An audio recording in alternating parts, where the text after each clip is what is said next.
I'm just going to make a quick video. Somebody was asking me about, is Java compiled? And I want to give a breakdown of the different types of languages really quick. I know I've been kind of depressed because I've been writing this book and everything, but let me give you something of value. So when it comes to programming languages, there are many, many, many kinds of languages, just like there are many kinds of tools to do things, and I think that goes without saying.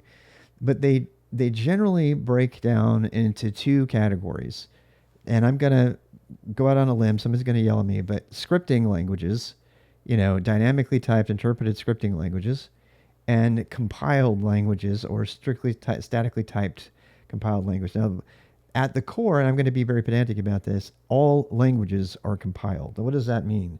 That means that when you write code, that code doesn't run on the computer until it becomes machine code. And you can write machine code if you want, but it's like that's the whole thing about high and level and low and all that, is how close is the language you're writing to assembly. That's what they mean. The lower the language, the closer it is to assembly. And you can write in assembly. People do.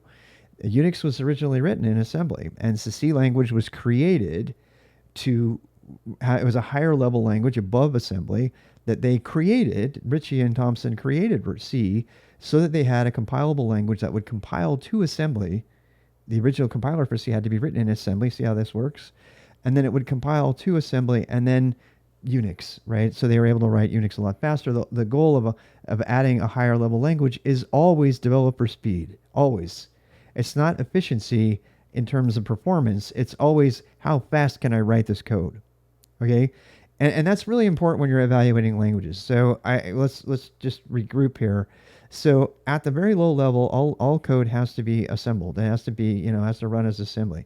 And the way that it becomes that depends vastly differently on the type of language it is.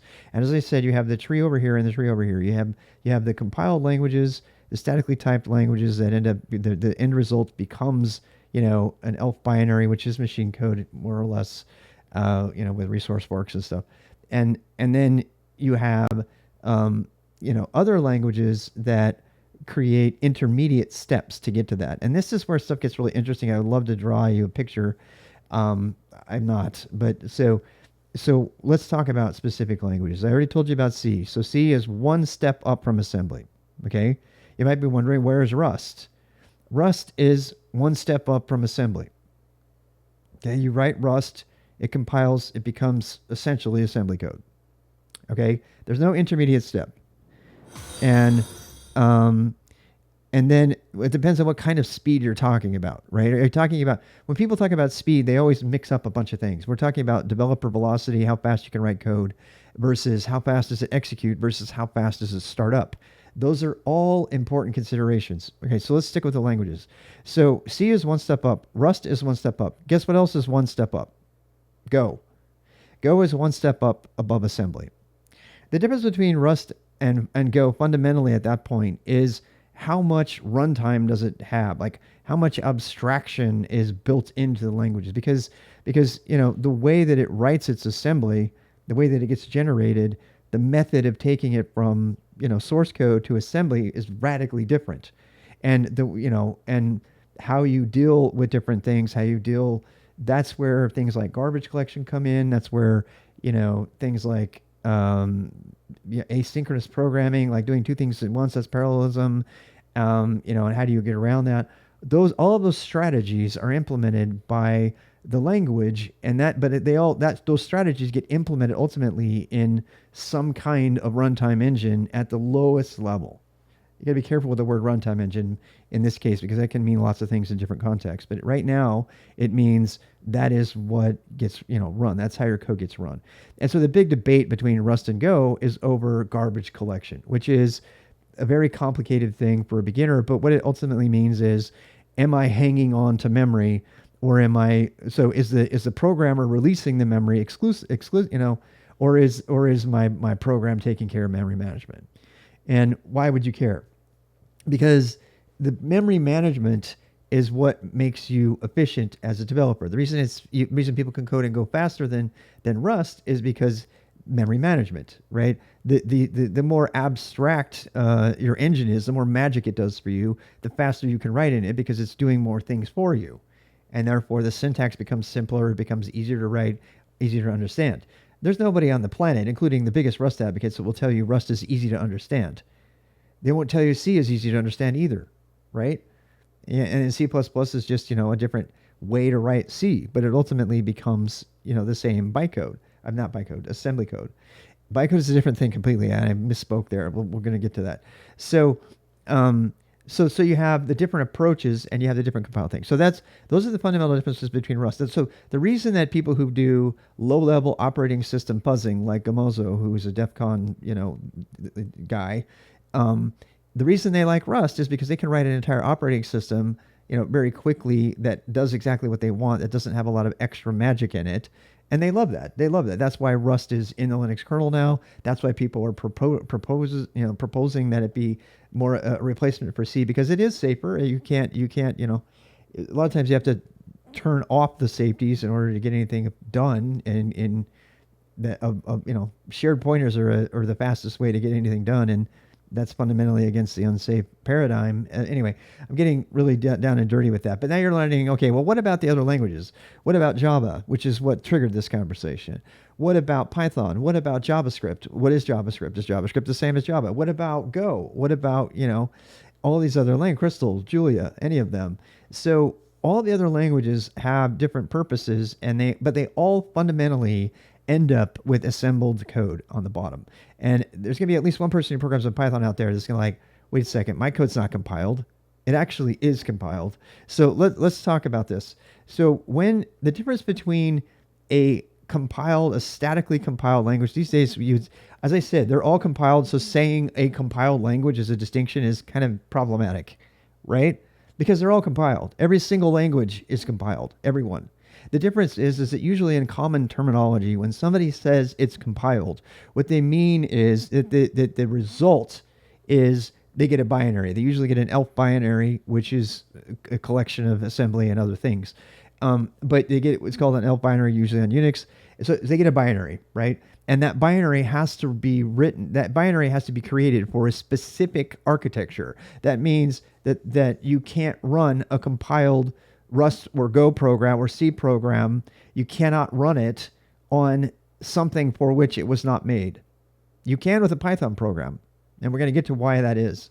So a Python program can do that. Okay.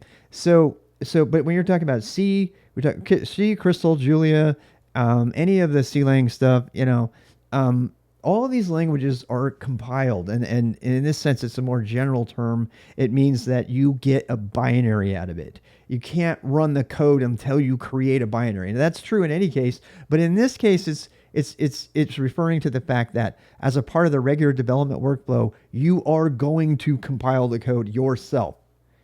And the fundamental difference between those languages and the non-compiled languages, the interpreted languages, is that the interpreter compiles it for you at runtime-ish. And there's lots of variations on that. So that means that you have code that is being compiled for you. And so this is why people who write in Python or Node or whatever, or even Java Java's kind of a very interesting case. That's why I'm talking about it. So Java's kind of both. It bridges the gap between the two, and we're going to talk about how that works. But so Python, JavaScript, TypeScript, Ruby, what's another one? Lua. All of these languages are just in time compiled. What that means is that when you run it, the interpreter's like, oh, you want to run this thing. Bash, same thing. Bash, Z shell, all of the shell languages, T shell. Those are all interpreted, which means there's an interpreter. The interpreter is the compiled thing. When you run an interpreted language, to interpreted code, and we'll almost always a code that is interpreted is not called a program. It's almost always called a script. And in the industry, people use the term script to distinguish between compiled code, like Rust, C, C++, Java.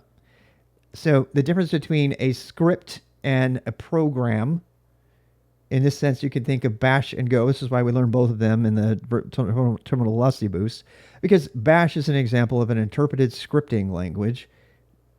And Go is an example of a compiled language.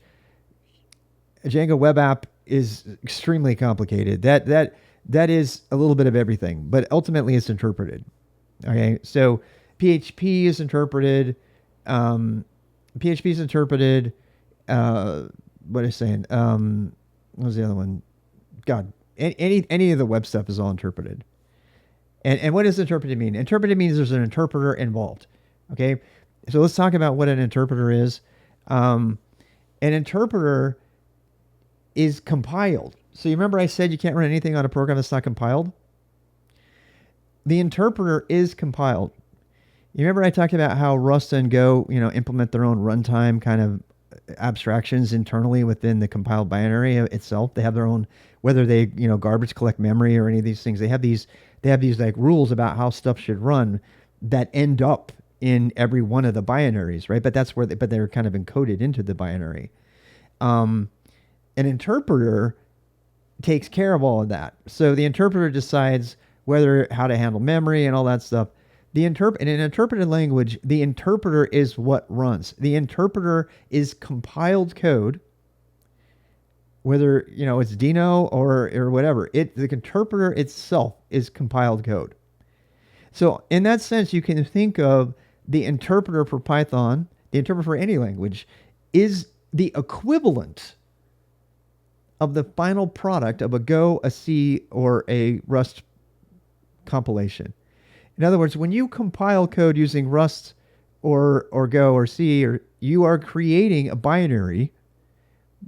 I mean, it does something different completely, but it is fundamentally the same thing. Yeah, LVM, ASM, Java, yeah. So at the lowest level, the binary that you create by compiling Go yourself is the same, essentially, as the Python interpreter. Now, obviously, they do two radically different things, but the nature of their,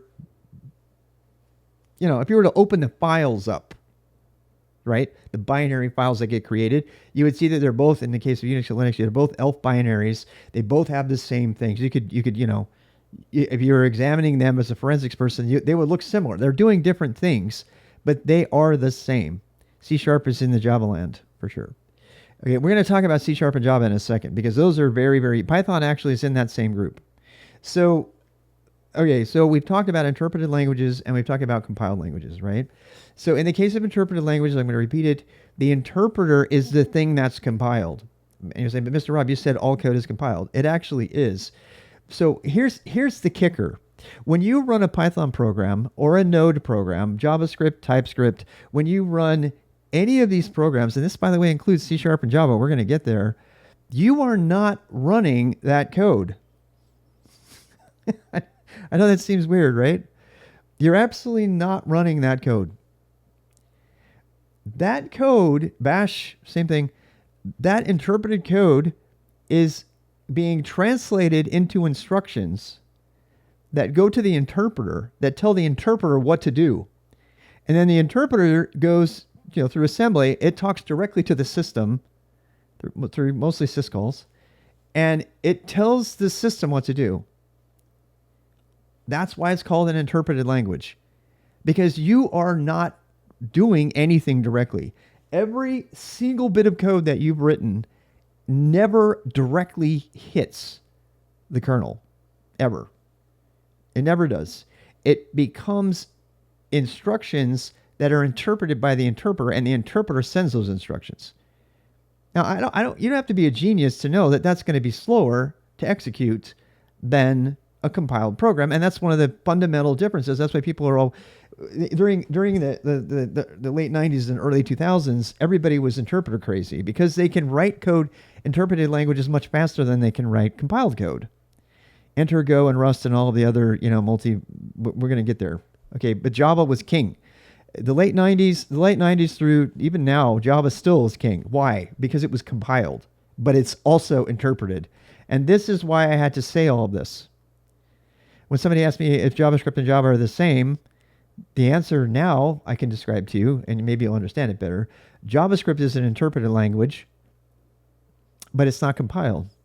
Java and C# are both C# actually would have been Java, but Microsoft asked if they could do Java, and they licensed it, and Google said no at the time. They owned it, and they said fine, we'll make our own. That's how C# became a thing. And otherwise, they're almost identical in syntax. It's kind of cool. So I prefer C# actually to Java, but I haven't done it in 20 years. So Java came along and it said, look, we want to make it more efficient to take the instructions that you write in code. So that we want to improve the efficiency of the communication between the code that you write and the interpreter, right? The whole thing about parsing it, parsing is very expensive. Parsing let's say you write Python, right? So parsing all the Python code and turning it into instructions that have to go to the interpreter, that's a very intensive operation. And it has to happen. I'll get to bytecode in a second, Python bytecode, which is the thing. That is a very intensive operation. It's a very intensive operation to parse the script, Bash, Python, JavaScript, whatever, and turn it into instructions for the interpreter, and then hand off all those instructions to the kernel. So the interaction, the step between being a script and being an instruction set for the interpreter, that interaction, that is an interaction, because interpreted languages, that's one of the biggest slow points, right? That's one of the places where interpreted languages are really, really slow. And Bash is like one of them. Bash is ridiculously slow, right? Because there is no intermediate step. There's never been any work to optimize that. So let's talk about that for a second. This is really important. So, by the way, that's the difference between JavaScript and Java. So JavaScript, by the way, is a completely different language. The only reason, I'm just going to put this in here really quick. The only reason JavaScript is called JavaScript is because Java had a $500,000 marketing budget. It's the most marketed language of all time.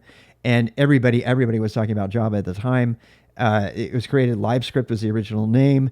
Brendan Eich was told, with a gun in his head, you're going to change the name to be Java because we want to, dovetail on the marketing of Java, and everybody will think it permanently confusing the entire world. And it wasn't for another decade before they changed the name of JavaScript to ECMAScript or whatever, ECMA script, which nobody says. JavaScript to this day has since become owned. Java was all a Sun thing, not Google. I misspoke earlier. Java was owned by Sun Microsystems, which was bought by Oracle before they died, and now Oracle owns the trademarks for Java and JavaScript, which is still a problem. So that's the history of Java. Java has nothing to do with JavaScript at all. They're not even. JavaScript is closer to Lisp than anything else, and Lisp, if you're wondering, is also an interpreted language. Oracle to release the trademark. Hopefully they will. So anyway, now you know the difference between Java and JavaScript, but there's actually a much bigger difference. And this is the part that blows people's minds, and it actually blew our minds in the 90s. This is why everybody uses Java. Did I say under 2 minutes? Oh, I am a fail. I'm a fail if I said that. So what are we on? We're on like a minute. We're on 18 minutes. Okay. So I'm going to keep going. You can't stop me. Now I just want to stop and start over. Please no. Okay. So you think this is easy content? Keep going. Okay. So, all right. So I did say that. Oh my God. Let's get it for that. Keep going. Okay. So the difference between, Java and JavaScript, beyond the obvious differences, is bytecode. And so you remember that that connection, that slow point between it being stuff you type and stuff that instructions for the interpreter. So that's a weak point. And so the attention in the 90s was on how can we speed this up. By the way, Python wasn't even around when Python came out. So I think Python probably gets the credit for this, but I don't know. I don't know that. That would be something interesting to find out. Did Python come up with bytecode? All right. So here we go. So what is bytecode? All right. So bytecode is an intermediate step between the text that you type into the file and the instructions that go to the interpreter. It's an intermediate step that is designed to optimize that slow point. The slow point is the parsing of the script. If you're writing bash, nobody cares, right? It's like, I don't care if it's an extra millisecond. I can wait around. But there are a lot of times where that speed to execution, from startup to execution is a thing. And this is all, by the way, this is all startup time. I mean, you run C code, you run C, Rust, or Go compiled code. That code gets injected straight into the kernel memory. Not in the kernel memory. It gets injected right into system memory, and it runs right away because it is the instructions. You see what I'm going with this? When you use compiled code like Rust and Go, that's why this lightning fast to execute. When you run the program, you'll notice this. If you write a Bash script or a JavaScript or Python, something like that, and then you write exactly the same thing in Go or Rust or C, and you just see how fast it takes the command to execute from the time you hit enter to the time it runs.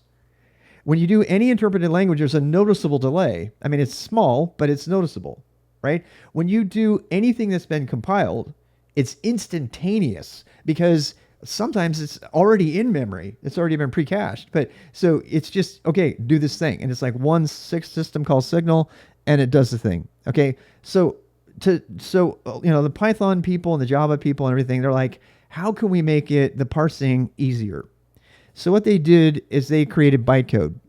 And I think some assemblers have bytecode as well. But what bytecode is this language that only the interpreter understands. That's the simplest way to say it. Bytecode is a language that only the interpreter understands. That's been optimized for the interpreter. And it saves the interpreter from the work of parsing the human readable text. And so it's kind of a pre-compilation. And so when people talk about compiled, it's confusing because to create bytecode, guess what? You compile it. Bytecode is compiled. So when you say compiled, you got to be careful because the word compile to some people means, okay, I'm going to end up with an assembly code in an ELF binary that's going to run straight in the system memory. If you're running C or Rust or Go. But compiled to a Python person, to a Java person, means that you're creating bytecode. That means you're taking that text code that you wrote and it's turning into bytecode. And then the bytecode, next time you run the program, there's this thing where it knows that the bytecode is there. Yeah, JIT, well, we already talked about JIT, right? We talked about it a little bit, but we'll talk about it again. So just in time, JIT is that, right? So JIT, what that stuff does is it takes the bytecode and creates it dynamically. So this is where things get really interesting, right? And you actually have a setting. I'm going to show you a setting on Python that might maybe help you. Instead of formattal, yeah. Oh God, we don't want to talk about that. We're not even going to talk about virtual machines. No, we're not. That's going to mess everybody up. They're going to be totally. Yeah, no. Just know that there's when you start talking about a virtual machine versus a real machine, there's an entirely new layer of abstraction. That's a really, really, really low level abstraction that you almost never need to worry about. You should probably know that exists. That's how people make it happen. Somebody came around and magically made it so that you could, run binary code, like as if you're running a host operating system as software. And they emulated the entire hardware layer as software using extremely optimized low-level things. It's just so crazy complicated. You don't ever need to know about it. Yeah, so a virtual machine is just a machine that's running a software, but really quickly. And it started out as just pure software, and that's a type 2 hypervisor. And then they made hardware versions of it that can run it, which is a type 1. We don't want to go down that rabbit hole right now. It's really interesting, though, but that's how they do it. Yeah, virtualization to most people is just a black box. So let's go back. I want to show you the setting here. So you see this here? Python don't write bytecode. Okay, so what would that setting even mean? That means that my Python is slower. Why? Because normally Python does an extra step. What Python does when you run it for the first time, it's slower because it has to compile to Python bytecode, unless you'd set this. and it makes this Python bytecode. And then every time you run the program from that on, it doesn't run your program. Well, it does. It checks to see if your program changed. It needs to be recompiled before it uses the bytecode, which itself is a slow step, right? And then it says, okay, no, this bytecode hasn't been changed. We're all good. There's the timestamp on the file and the timestamp on the bytecode is the same. Therefore, let's just send the bytecode to the interpreter because it's faster. This all happens at lightning fast speed, but speed of light, literally. But it says to the interpreter's like, okay, what am I going to do now?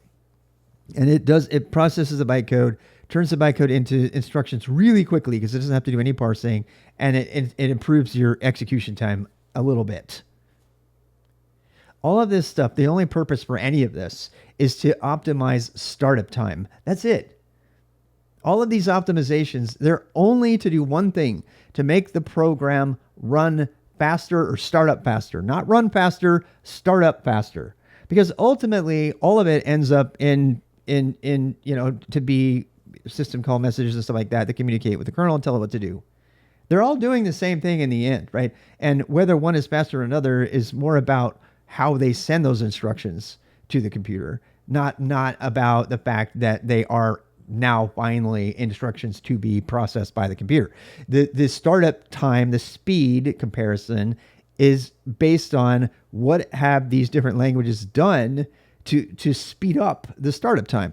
And honestly, it's kind of interesting because there's been so much effort focused on doing that startup time. There's one other reason to do bytecode, and this is why Java is everywhere. The one other reason to do that intermediate step between, text that you write and something that runs on the computer, or the interpret instructions that get run. The one other reason to do that, and Java paid $500,000 to market the crap out of this because it's such a big deal. C# is the same thing, is because now they can say stupid stuff like this. Write your code once, compile it, and run it anywhere. I want you to think about that for a second because it's one of the biggest lies in technology that's ever happened.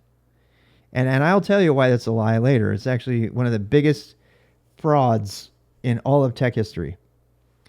The idea is that you will write your Java program and that compiled bytecode. I know Java runs on lots of devices. It's important. But the idea that you would be able to write, this is what they sold us, and it was a lie. It was a huge lie. And I'm going to tell you why it was a lie, and I'm going to back that up in a second. I think it was 500,000. Yeah. So it's the only language that ever had a marketing budget, by the way, in history, Java. And that's why so many people adopted it. So the network is a computer. Somebody's old. They remember all the marketing. We were all told that these little tiny network devices were going to be the only thing we ever needed because everything was going to be Java. Because the idea is this. The idea is that you create bytecode. And that bytecode can run on anything that has a JVM, a Java virtual machine. What is a Java virtual machine? It's an interpreter. All right? It's an interpreter. It's not a virtual machine. It doesn't deserve the name virtual machine. It never did deserve the name virtual machine. It never had low-level access to the devices and never could because it doesn't have unsigned pointer types. But we'll get into that later. It was one of the hugest lies in history. And it still makes me angry because they got everybody to use Java based on this. They told everybody that, force people to use your product. Agreed. So they told everybody to use Java because all of the people, Dinesh from Silicon Valley actually says this. All right, high order functions. This is almost a direct quote from Silicon Valley when Dinesh is asked whether he should still have a job. He's like, I write high order Scala functions that run on anything. If you haven't seen those snippets from YouTube about Dinesh and Guilfoyle both talking about why they should have a job, you should watch it. It's very interesting, and they're very accurate in what they say. It's pretty interesting. So that's what Dinesh does. He's a Java coder, and he codes high order functions that run on anything. What this means is he spends his time dealing with business problems, like what is this code's purpose? What's it going to do? Instead of where is it going to run and how is it going to be optimized and all of that. And that's Guilfoyle's job. So as long as you can install the interpreter. That's the catch. As long as they'll run on anything. The idea that it will run on anything is a lie. And the actual statement is that will run on anything with a compatible JVM interpreter. Think about what that requires.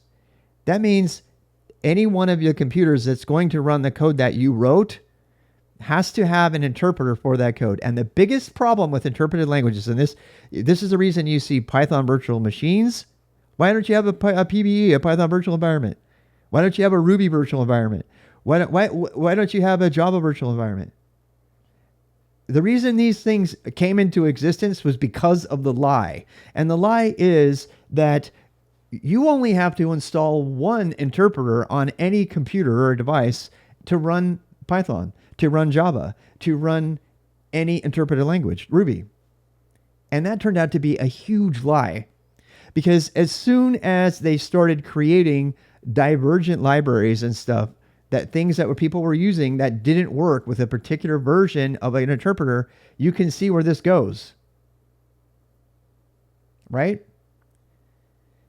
So the lie is, and so what did you end up getting? Yeah, I don't even want to talk about it. It'll give me PTSD.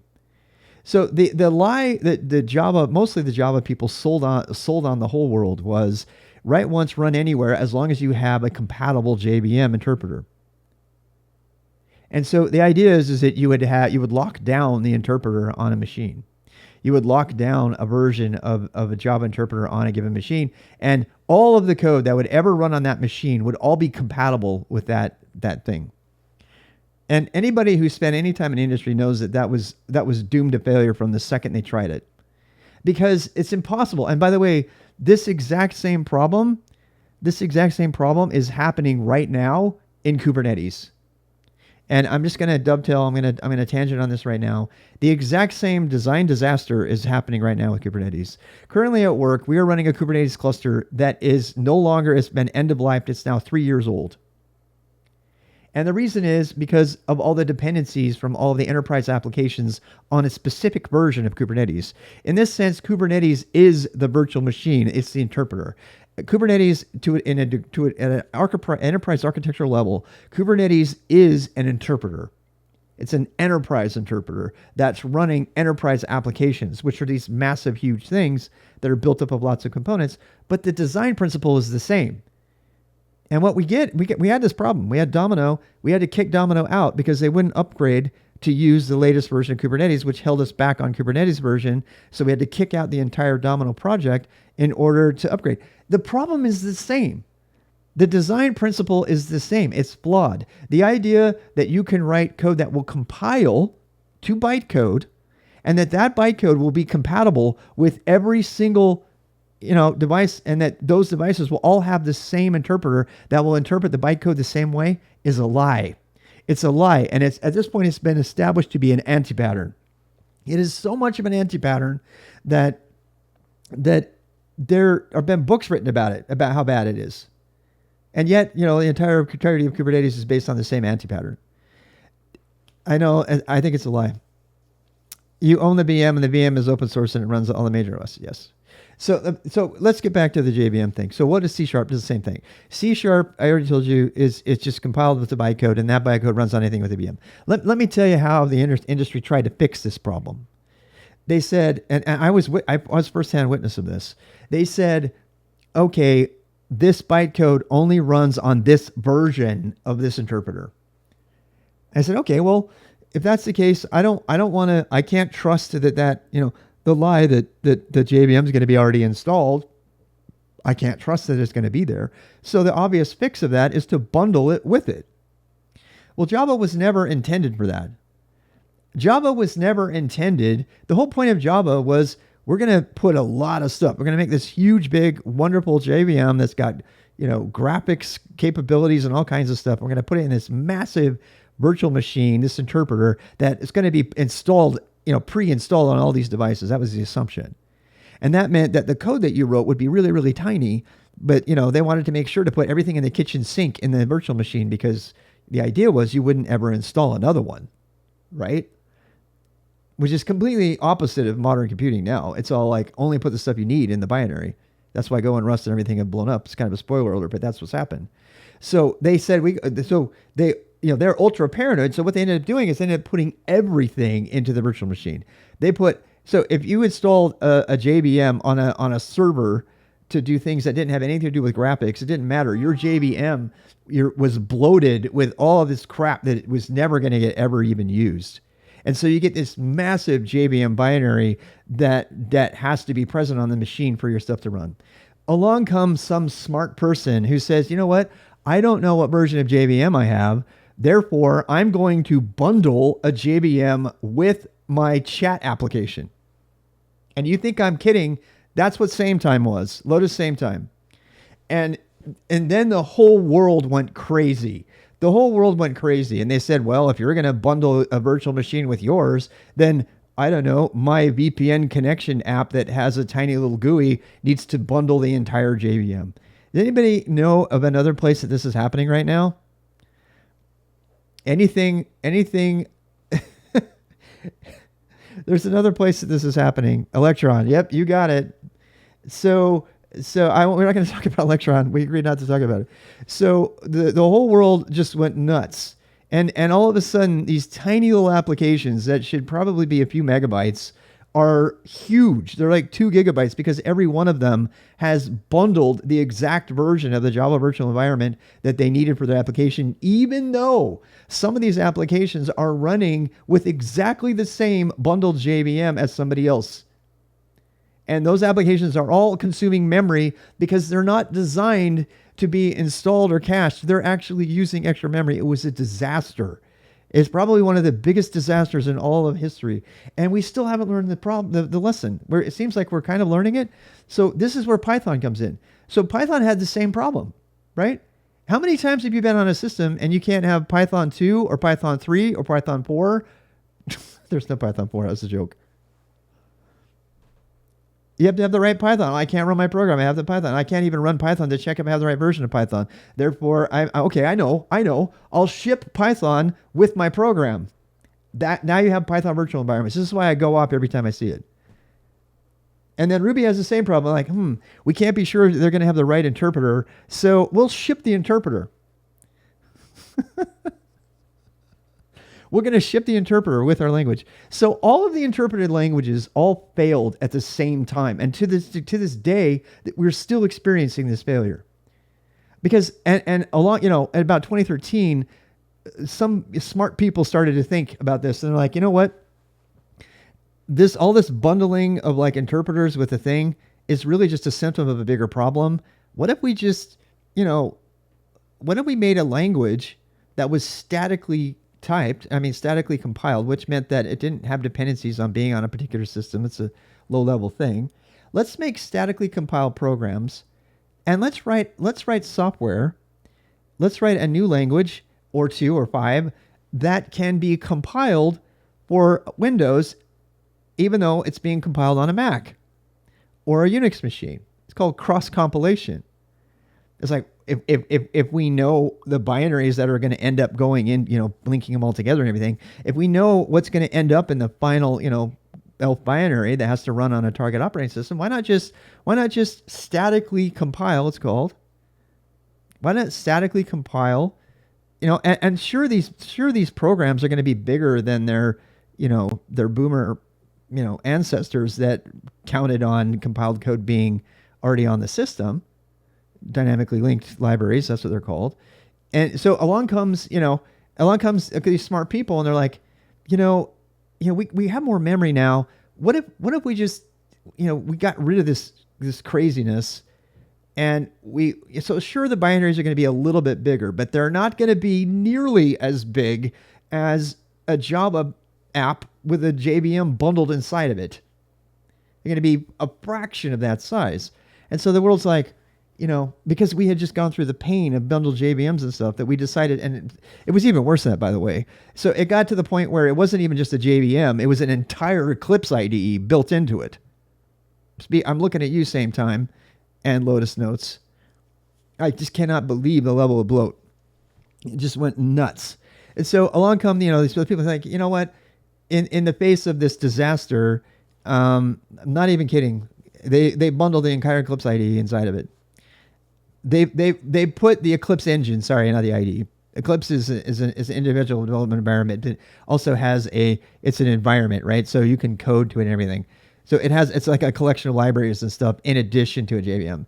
So there's like yet even more bloat, right? So you're bundling the Eclipse engine. You can go read about it. We'll bundle the entire Eclipse engine inside of it, which includes a JVM for your chat app. It was so stupid. Yeah, it's like it's more than just it's insane. Anyway, so in the face of this absolute insanity, along come some champions. One of those being Ken Thompson and Rob Pike, who made C and Unix to begin with, and like, what the hell is happening? We can't do this anymore. And they started saying, and the people who did Rust, the same thing. They're like, we need to start thinking about cross-compiled, statically linked binaries. And we need to rethink this entire idea of interpreted languages completely.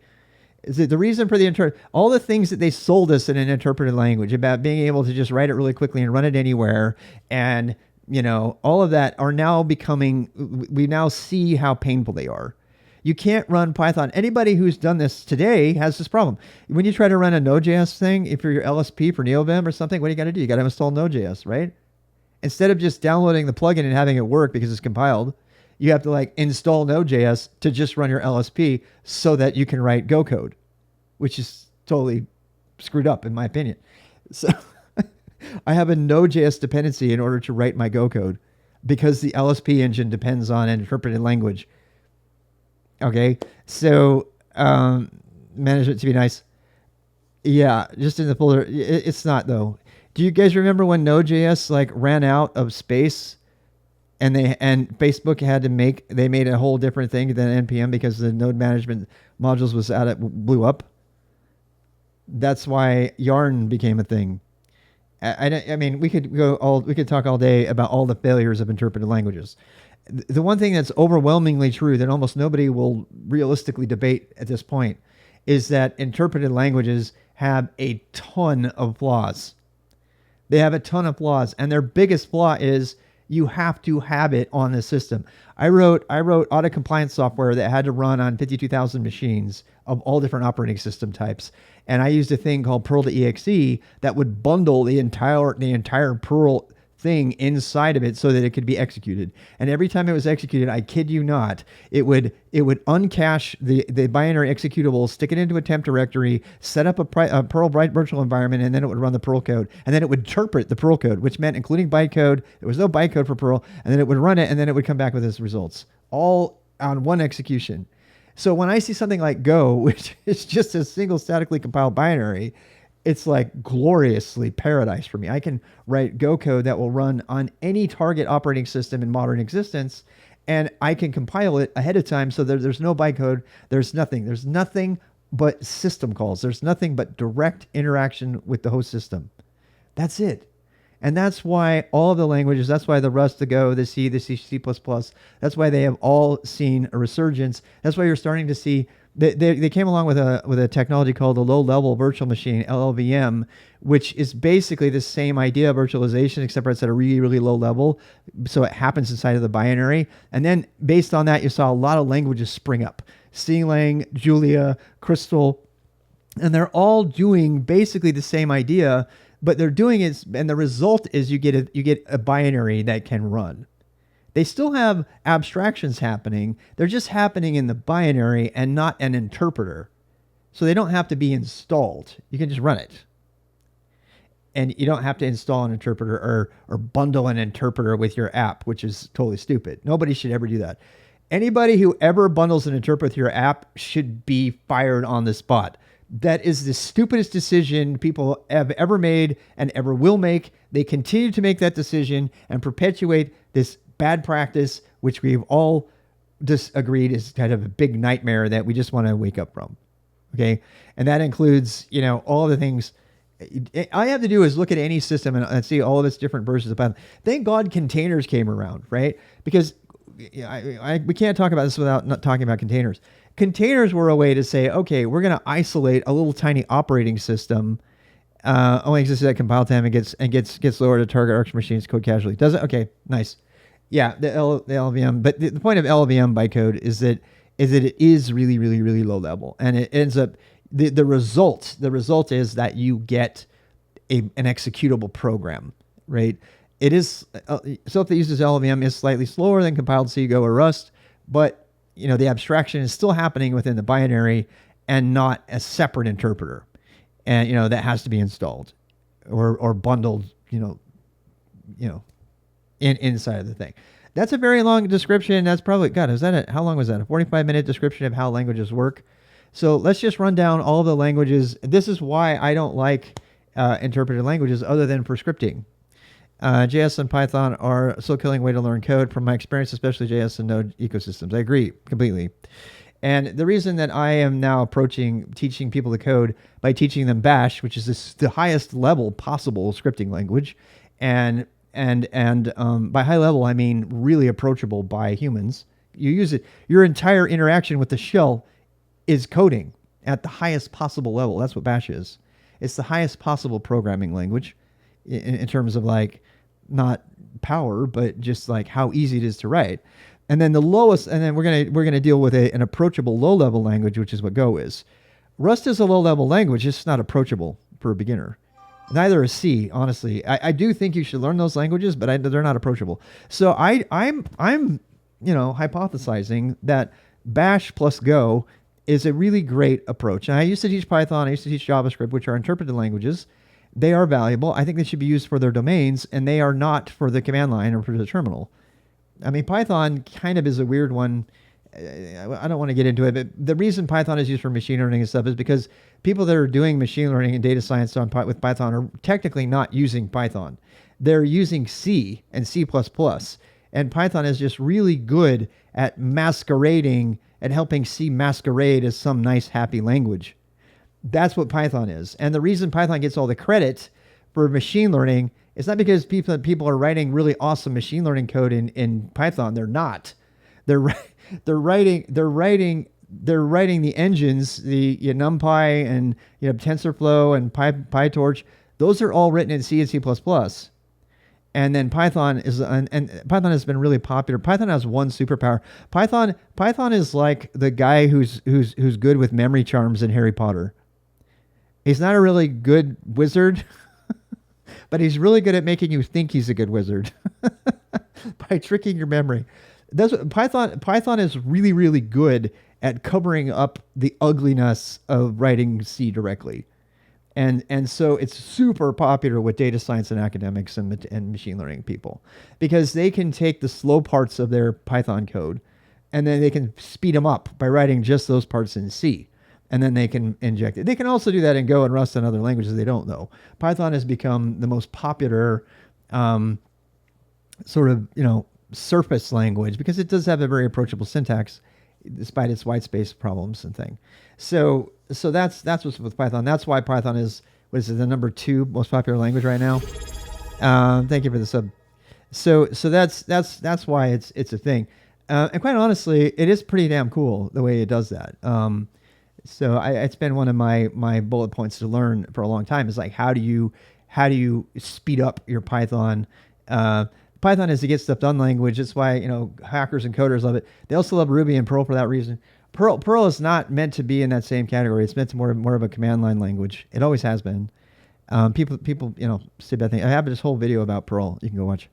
Python is kind of an inversion of control in the game engine. You might embed Lua so that people want stuff. But yeah, Lua is the most embeddable language on the planet. And now that we're seeing more people write configurations that have logic in them, despite the security implications, Lua is really shining. And I'm a huge fan of Lua for that. I use Western because it's got Lua config. I use NeoVim because it's got Lua config when I need it. Otherwise I use VimScript on some random system. I am surprised. The problem with, I'm actually really, really glad that Lua is dethroning Python as a configuration language. Quite honestly, I think they probably should have done Ansible and Lua. Can you imagine that? If they had done Ansible and Lua, it would have been so amazing. Somebody needs to make that. Somebody needs to remake Ansible in Lua. Lua is absolute best possible language. If for that, if I don't know very much of it, but if they had done Ansible and Terraform and Lua instead of HashiCorp configuration language, yeah, like Lua, that wasn't so weird. I know, I do too.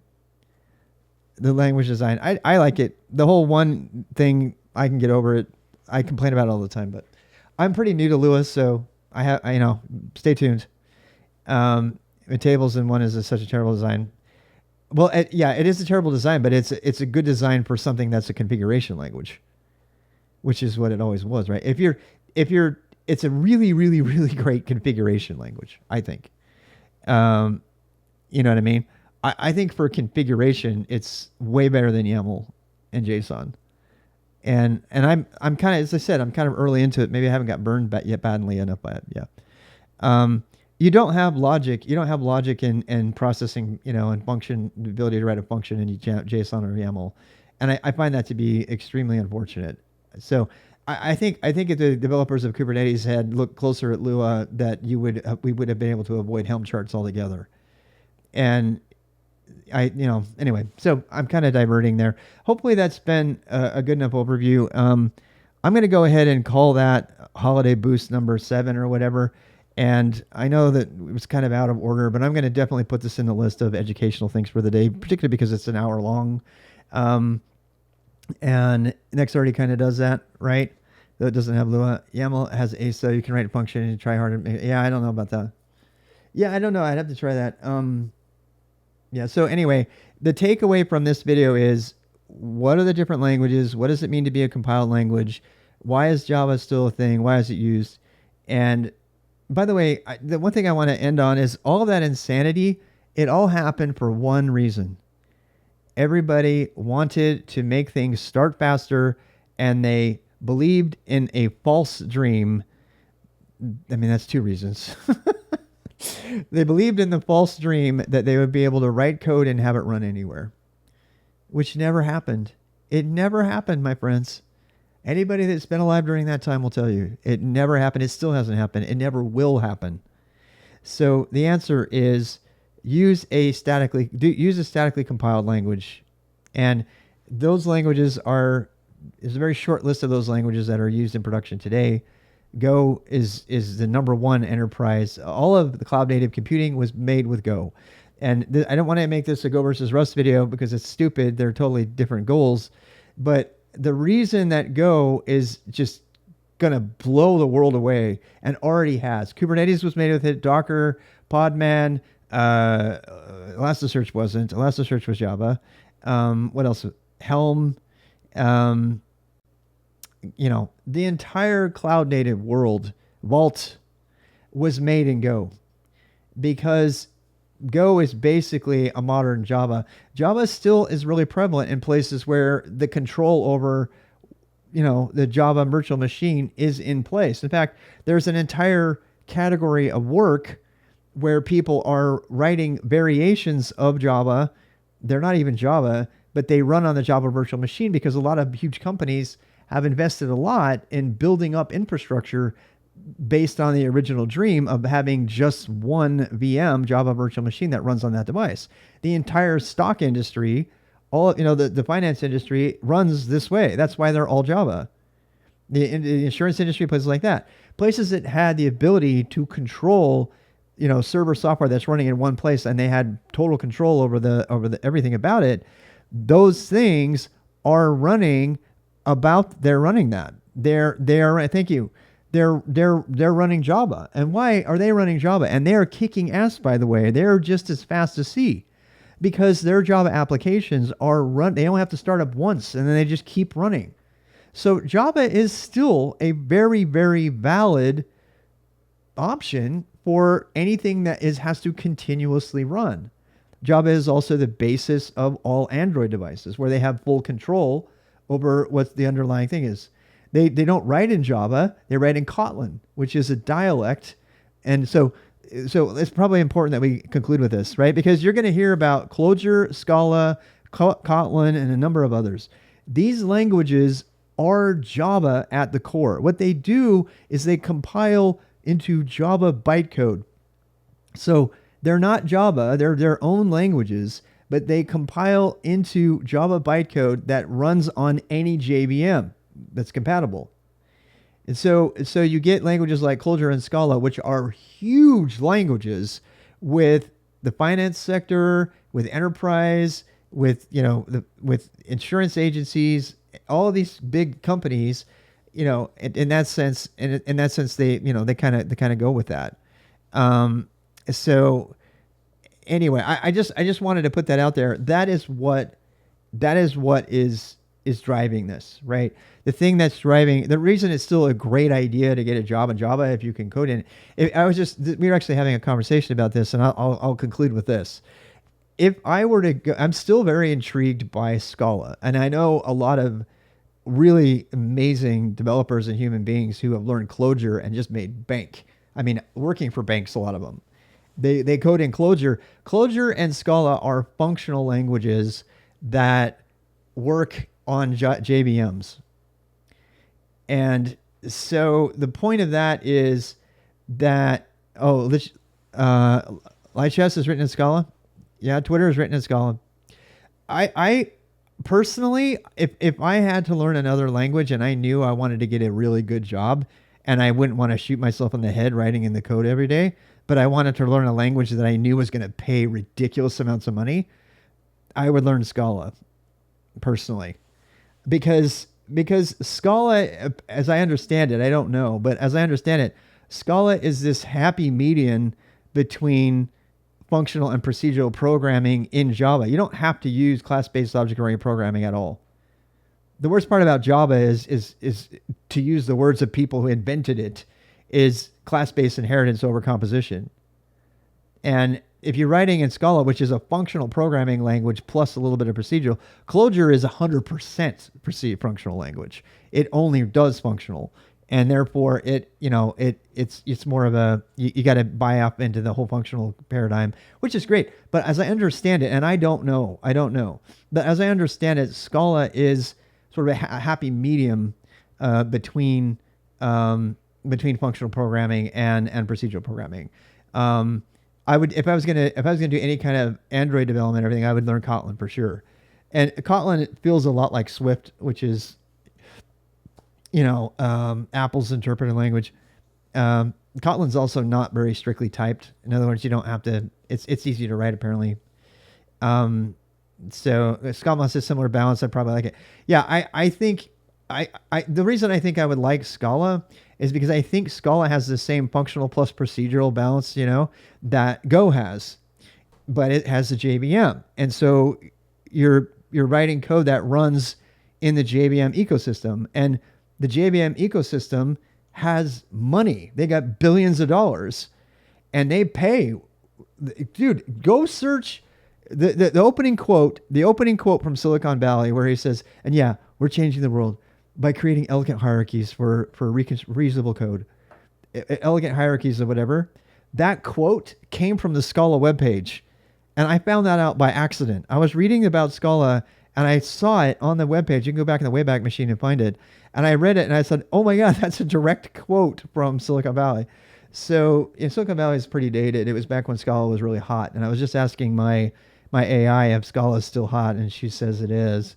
She's like, yeah, it's still getting used all over the place. So if you want to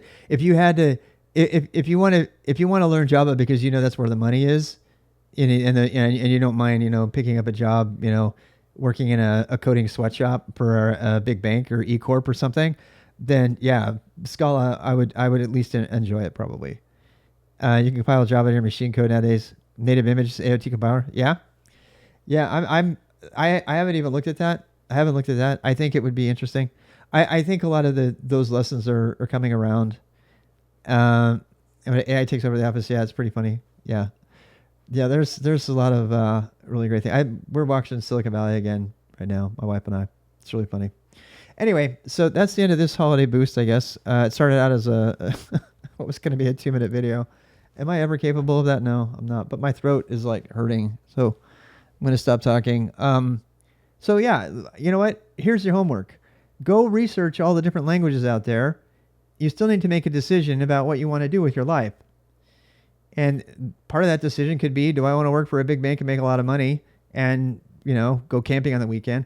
Or do I want to work for a forest ranger my entire life and learn whatever you have to learn for that?